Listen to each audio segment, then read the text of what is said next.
ব্যবহারে ভালোবাসা বোঝা যায়। ভালোবাসা বোঝা যায় ভাষা আর আচরণে। রাগের মাথায় পারস্পরিক সম্মান বজায় রেখে কথা বলা। ভালোবাসা বোঝা যায় ছোট ছোট বিষয়ের প্রতি যত্নে খেয়াল রাখা। ভালোবাসা বোঝা যায় জড়িয়ে ধরার ধরনে।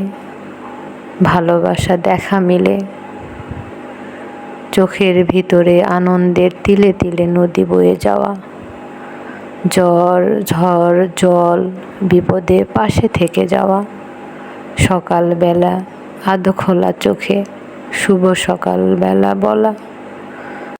সম্পর্কের বয়স বেড়ে যাওয়ার সাথে সাথে একে অপরের অভ্যেসে পরিণত হওয়া।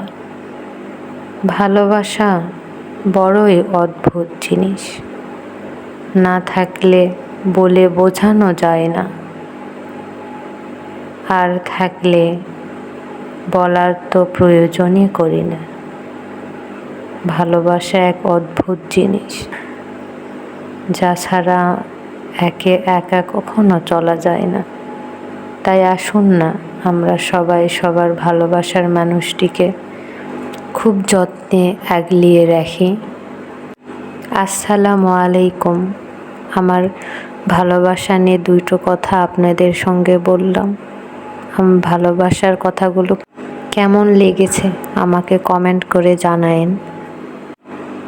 আজকে সকালে একটু দেরি করে উঠেছি, তো ভাবলাম কি করব, তো রুটি করে নেওয়া যাক। আজকে অনেক কাজ আছে আমার, বাজারে যেতে হবে, বাজার করতে হবে, আবার বাসায় এসে দুপুরে রান্না করতে হবে।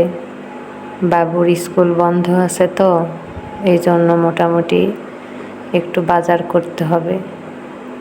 আজকে বাবুকে নিয়ে স্কুলে যাওয়া হয় নাই, তো আমি আসলে রুটি আর চা খেতে আমার ভালো লাগে, এই জন্য আমি সকালে রুটি আর চাটা করে নিলাম। এই তো আমার রুটি আর চা রেডি। আমি রুটিটা চায়ে ডুবিয়ে খেতে অনেক ভালোবাসি। আপনারাও ট্রাই করে দেখতে পারেন, ভালোই লাগে, আমাকে তো ভালো লাগে। আপনারাও ট্রাই করে দেখেন কেমন লাগে। তো সবাই ভালো থাকবেন, দোয়া করি সবাই ভালো থাকেন, আমার জন্য দোয়া করেন। আল্লাহ হাফেজ।